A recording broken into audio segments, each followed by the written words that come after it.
বন্দে মাতৰম এই বন্দে মাতৰম গীতটো বঙ্কিম চন্দ্ৰ চট্টোপাধ্যায় দেৱে তেখেতৰ আনন্দবন নামৰ উপন্যাসত লিখিছিলে এইটো সংস্কৃত ভাষাত লিখা সংস্কৃতাইজ বেংগলী ভাৰ্চন মই তোমালোকক আজি কিমান ডিটেইলছলৈ নাযাওঁ এই বন্দে মাতৰমৰ দুটামান ষ্টেঞ্জাৰ অসমীয়াত অৰ্থটো তোমালোকক মই ক'বলৈ যত্ন কৰিম প্ৰথমতে মই অকণমান গাই দিছোঁ শুনিবা বন্দে মাতৰম वन्दे मातरं सुजलां सुफलां मलयज शीतलां शस्यश्यामलां मातरं वन्दे मातरं शुभ्रज्योत्स्ना पुलकितयामिनी फुल्लकुसुमिता द्रुमदलशोभिनी सुहासिनी सुमधुरभासिनी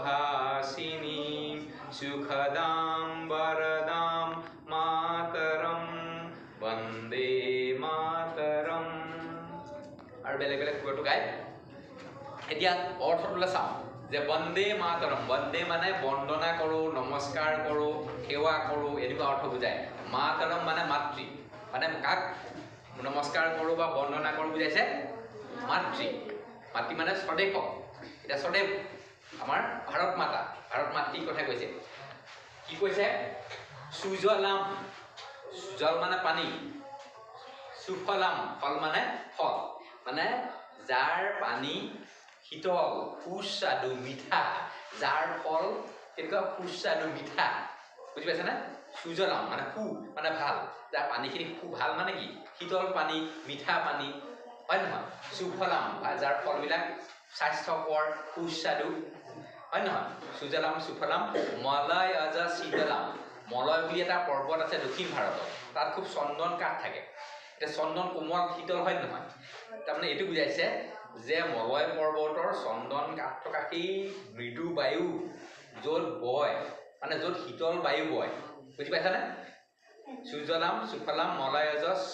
শীতলাম শস্য শ্যামলাম য'ত শস্য শ্যামলাম মানে খেতি পথাৰে ভৰপূৰ শস্যৰে ভৰপূৰ শস্য শ্যামলাম মাতৰম মাতৰম মানে মাতৃ তাৰপিছত কি আছিলে শুভ্ৰ জ্যোৎস্না পুলকিত য়ামিনী শুভ্ৰ জ্যোৎস্না মানে ৰাতিৰ যেনে এতিয়া চন্দ্ৰ ওলায় যেতিয়া জোনাক হয় তেতিয়া পৃথিৱীখন দেখিবলৈ ধুনীয়া হয় নহয় আমাৰ ভাৰত ভূমিখন বিভিন্ন গছ আছে নদ নদী আছে দেখিবলৈ কিমান পুৰণা পুৰণি হয় উজ্জ্বল হয় সেইটো কথা কৈছে শুভ্ৰ জ্যোৎস্না পুলকিত য়ামিনী আমাক পুলকিত কৰি তোলে হয় নহয় ফুল্ল কুসুমিত ভ্ৰমদল শোভিনী ফুল্ল কুসুমিত ফুল মানে বিকশিত ফুল ফুল্ল কুসুমিত অ'কে তাৰমানে ধ্ৰুমদল মানে বহুত থকা বহুত সমাহাৰ বহুত মানে ফুল থকা ফুল্ল কুসুমিত ধ্ৰুমদল শোভিনী সুহাসিনী তাৰপিছত আহিলে এইবিলাক মানে বিকশিত ফুলেৰে য'ত সমাহাৰ হয় একেলগে থকা য'ত যিটো স্বভাৱ যি সুন্দৰকৈ হাঁহে য'ৰ মানুহে সুমধুৰ কথা কয় সুমধুৰ ভাষিনী সুখদাং বৰদাং যিখন দেশে যিগৰাকী মাতৃয়ে আমাক